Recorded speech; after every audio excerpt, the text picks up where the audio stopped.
Is Ukraine set to surrender? Getting rumblings this morning from press reports that Volodymyr Zelensky, the president of Ukraine, on a trip to South America, has floated the idea of peace talks in Switzerland. All of this comes as he's heading to Washington, D.C. What will those meetings portend? More money or actual legitimate surrender and peace talks? Here to navigate these stories that have just unfolded over the past few hours is former U.S. Marine, former UN Weapons Inspector Scott Ritter, who's watching all of this closely. Scott, good to see you. Thanks for having me. Good to see you. So what do you make of this? It seems kind of like a bombshell report. Zelensky sort of drops this as an aside that, in Davos, Switzerland, alongside the World Economic Forum meetings, there's going to be some peace talks. They're going to come to the table and have some peace talks. You've been saying all along there's not going to be any sort of peace talks. It would be an unconditional surrender, if anything. Is he setting the table here for something? No, this is just part of Zelensky's delusion and decline. First of all, the peace talks he's talking about are premised on his 10-point peace formula that he's put forward that says there can't be peace until Russia withdraws from all territories. In effect, Russia surrenders, turns its leadership over to the International Criminal Court, pays reparations. So it's fantasy, pure, unadulterated fantasy. What he's doing is linking the prospects of these peace talks with the provision of more military aid. For instance, I think this story broke based upon his discussion with the Swiss parliament and leadership via a video call. At the same time, he said, I need Switzerland to permit the re-exportation of Swiss military equipment to the Ukrainian army, you see, because we can only have peace through a Ukrainian victory. So you must continue supply. So this is Zelensky in a desperate bid to get the international community to continue funding his losing conflict with Russia. The peace he's talking about, of course, isn't peace. It's premised on more war, because in order to achieve what Zelensky claims must be achieved before peace can break out, Ukraine must strategically defeat Russia. It isn't happening. So now we come to the second part of your question. What do you do with a leader who's so delusional? Because clearly, even if the United States were able to break the gridlock in Washington, D.C. now about Ukrainian funding, there's not enough money in the world to reverse what's happening on the battlefield in Ukraine. Ukraine has strategically been defeated. Their military has admitted we've gone over to the defensive. There's no longer a talk about a counteroffensive. Even Ukraine's closest allies are saying, we don't see Ukraine being able to resume the counteroffensive until 2025, which means at best, 2024 will be Ukraine on its back feet, defending against a Russian military that is victorious everywhere, is making strident gains, and to be honest, is on the verge of destroying the cohesiveness of the Ukrainian military, meaning that there won't be a front line to defend much longer. Zelensky is so far removed from reality that he has actually become a danger to the international community, which is why you're seeing increasingly discussions about replacing Zelensky. And I think that's the real story, is that Zelensky is history. He's gone, he's finished. We're just marking the time until that has been accomplished. It's so bizarre because he's going to be in Washington. He's meeting with President Biden. He's also going to be meeting with the new House Speaker, the new Republican House Speaker, who, by the way, seems all in. We thought we were going to get a House Speaker who was going to put his foot down on Ukraine funding. And no, it seems like we're going back to the same well again on the House Republican side. But this new Sputnik report this morning saying that the West is mulling toppling Zelensky and has a list of successors, according to the Russian Foreign Intelligence, a list of successors, hand-picked successors. So Zelensky's going to be in Washington while movements are being made behind the scenes to remove him. I mean, what do you think this meeting in Washington is all about? Him asking for more money? Or it's It's sort of like a resignation meeting. Well, I don't believe it's a resignation meeting. Joe Biden has gone all in on the notion that the United States cannot back away from its support of Ukraine, to even to the extent where he, his Secretary of State, and his Secretary of Defense have all articulated that if the U.S. Congress doesn't fund Ukraine and Ukraine loses this war, as it appears to be doing, that this will lead to a scenario where American troops are fighting Russian troops in Europe, that the best way to avoid that is to continue funding the Ukrainian conflict, sort of the old, a new spin on the old adage that we used during the global war on terror. We have to fight them over there to keep us from fighting them here at home. Um, it's moronic. It's stupid. It doesn't, it doesn't lend itself to any aspect of reality, but that's the slogan. And so, having gone in on that, I think Biden is going to bring Zelensky to Washington in an effort to break the impasse in Congress. But, and even with Johnson, this new speaker articulating in support of Ukraine, there's the big domestic political question. What about the southern border? What about the funding of the wall? Because the Republicans have dug in. They're not going to approve funding for Ukraine unless Biden approves funding for the border wall. And right now, Biden, by inviting Zelensky, it doesn't appear that Biden's seeking compromise. He's seeking to bully, to coerce, to cajole the Republicans into continuing support. But who is Zelensky? He's not the man he was last year. He certainly isn't Time Magazine's Man of the Year. He's a failed politician, a failed leader of a failed country who is suffering the consequences of a failed counteroffensive that cost the collective West hundreds of billions of dollars and cost Ukraine hundreds of thousands of lives. Over the past week, we've seen a number of media reports. It seems like they're all on the same White House talking points about Ukraine. That, Ukraine's losing, but here we really need to step up the amount of military aid that's going there, because if we don't, then Americans will have to shed blood over there. It looks like UK forces will have to shed blood over there, and Putin, left unmatched, will move and march and conquer most of Europe. He'll take over all of Ukraine, and he'll keep marching, and he'll take over all of Europe. Putin's a madman. So that's the message they're going with, and it seems that the Western media is falling right into line with this narrative. No, it's unfortunate, but if they would just put on their qualitative thinking hats. I know that's difficult to do when we're speaking of the Western media, because they're little more than stenographers of whatever policies coming out of Washington, D.C., NATO, or the European Union. But reality, has to at some point in time attach itself to policy. Russia right now is winning a war against Ukraine that has not been easy for Russia. It's required the total mobilization or near total mobilization of Russia's defense industry. It's required Russia to sacrifice tens of thousands of lives. And even as we speak, this victory has yet to manifest itself in Russia's reacquisition of Russian territory. That is the territory that Russia annexed last year that continues to be occupied by Ukraine. At best, Russia would be able to regain these territories and perhaps extend Russian control over additional adjacent territories. But that's the maximum extent that this Russian military can advance into Ukraine. This Russian military, as it currently exists, cannot seize all of Ukraine if there is resistance. It lacks the capacity to do so. It's not large enough to do so. So this notion that Russia is seeking to steamroller over Europe, to extend the fight into Poland, to extend the fight into the Baltics, is ludicrous, is absurd, is obscene. Russia's not doing that.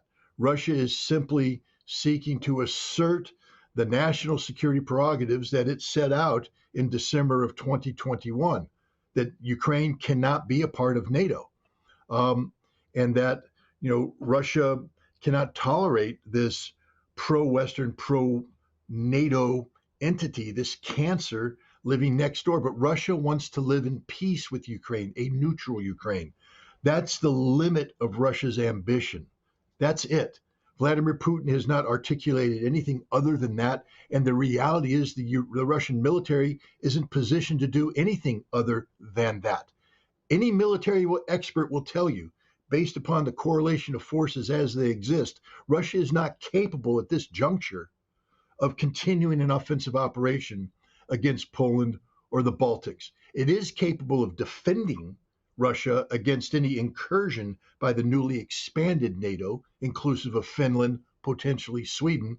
But Russia is not positioned to carry out ongoing offensive operations. That's a military reality, but it's also backed by the political reality that there is nothing about what Russia has done that appears to be posturing in that direction. So this is fear mongering of the most base kind by the Biden administration, by NATO. Fear mongering that says if we don't continue to sacrifice Ukraine on the altar of NATO relevance, woe be us, the world will come to an end. No, the world won't come to an end.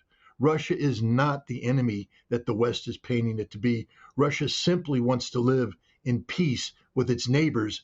It wasn't Russia that picked the fight in Ukraine. It was the West. It wasn't Russia that turned its back on peace. It was the West. Russia will now finish this conflict on terms that are acceptable to Russia. There will be peace in Ukraine eventually, Clayton, but it'll be a peace dictated by Russia at a table of surrender. It won't be a peace that comes from some sort of fantasy world crafted by Zelensky and his Western supporters. And what is true, of course, is that Ukrainian soldiers are massively underarmed. There are freezing conditions, of course, and their military is being slaughtered and decimated. We know from the Ukrainian side that they're looking to up the amount of conscription, get as many people as they can. They've, of course, altered the military age, extending the age at which you can join. I think in the United States, you can't even join the military if you're over 44. There, I think it's now pushed up to 60. They're trying to expand it because an entire generation of young people has been entirely wiped out. So they're getting incredibly desperate right now. And as you look at this Sputnik report about a list of successors to Zelensky that the West would mull putting in place, would it be someone like a Zaluzhny or somebody who has some sort of an appetite to try to launch some sort of larger counteroffensive, even though it seems like it'd be impossible? Or is it somebody who is going to be sitting on a defensive posture? I'm just curious what your thoughts are on who the West would try to push in Zelensky's place. Well, it's clear that the West has bought into a narrative that says that the conflict, best case scenario, will become a frozen conflict.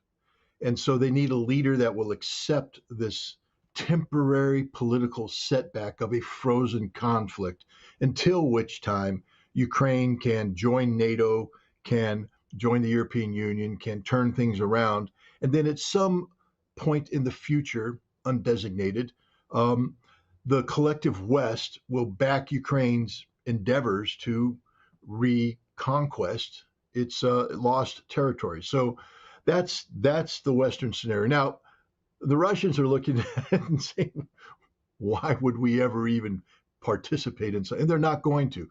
So again, the West is in this self deceiving process of pretending that they're relevant. Clayton, I don't know how to make this any more clear.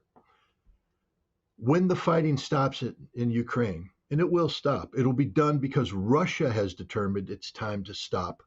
And Russia will determine the conditions which facilitate, determining that time. Russia alone, by itself, with no input from the West, will make these decisions because the West, Clayton, has been defeated by Russia. Why would Russia ever allow a defeated entity to negotiate and demand the terms of conflict termination? They would never allow that. Right. This is like, the United States, saying at the end of, the World War II, hey, Germany, how do you think this should end, pal? What do you want? You want to keep part of France? Right. What the hell? I mean, a little bit of Russia, some of the Balkans. Nazis, it's okay. Hitler, you want to stay, Hitler? You can stay. We just want this war over. No, unconditional surrender is unconditional surrender, and that's the only thing Ukraine's going to get out of this. I want to get you out of here on this, Scott. Your expertise in bioweapons and weapons of mass destruction. Since the very beginning of this, I've been fascinated by the bioweapons labs in Ukraine. Victoria Nuland, of course, under oath, admitted to it, even after they first lied about there being bioweapons facilities, biolabs in Ukraine funded by the United States. We know the Hunter Biden connection to all of this. And we've long been wondering, and of course, Russia has been pointing out, saying, look, we know that there are major trouble with Russia's radiological, chemical, and biological defense troops. They've said a number of times that the U.S. military and biological activities in Ukraine, deliberate infections of Ukrainian servicemen with deadly viruses, testing on these individuals. And now we have a report from the CDC last week talking about the antimicrobial resistance seen now spiking in Ukraine. This is from the Centers for Disease Control on their own website. This is not a conspiracy theory. The CDC is now saying that they're seeing this spike. Could this be from these biolabs? I guess the question is, there's been no real reporting on what's been happening to these labs since the war has really unfolded. We've seen documents being burned and other things. But what's your assessment? In your experience, what's happened to these labs? Have they been cleaned out? And should we be concerned that there are some sort of major problems, as reports are suggesting, that these antimicrobial resistance have born right out of these labs? What's your assessment of this? Well, first of all, these labs are sort of they're linked to a Cold War era program, the Cooperative Threat Reduction Program, run by the Defense Threat Reduction Agency, to take under control Soviet-era bioweapons labs that had been inherited by the Ukrainian government. Then these labs became an employment vehicle. This program became an employment vehicle for Ukrainian biologists who. It wasn't just about taking control and shutting down these labs, but how to keep these biologists who were involved in producing some of the world's deadliest pathogens, keep them employed so they don't go elsewhere.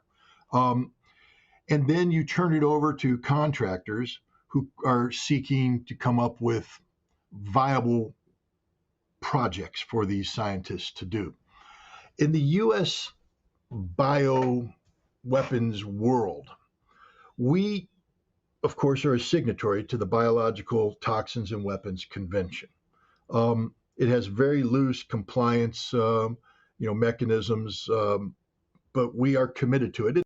And there's evidence that we're serious about being committed. To give you an example, when the Soviet Union fell, we gained access to some of the blueprints and diagrams of advanced Soviet bioweapons, including cluster munitions that were used to disperse bioagents. And the CIA, when they got the documents, sought to reverse engineer these and produce them so they could better evaluate the efficacy of the weapons system.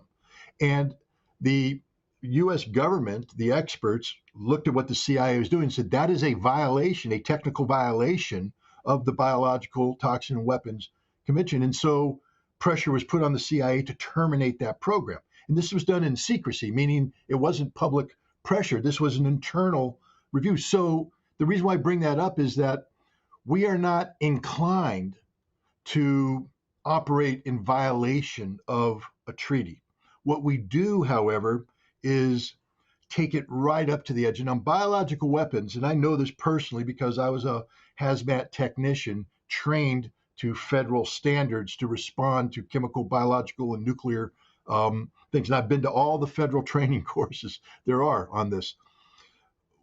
When we speak of biological weapons, we speak in American terms of defensive capacity. But you can't have a defensive capacity unless you test to protect against potential offensive weapons. So part of our defensive capacity is to produce on a pilot scale, on very small scale levels, different pathogens, dry powdered anthrax, for instance. The dry powdered anthrax that was used in the October 2001 envelope attack was produced by the United States government as part of this program. And we do the same thing.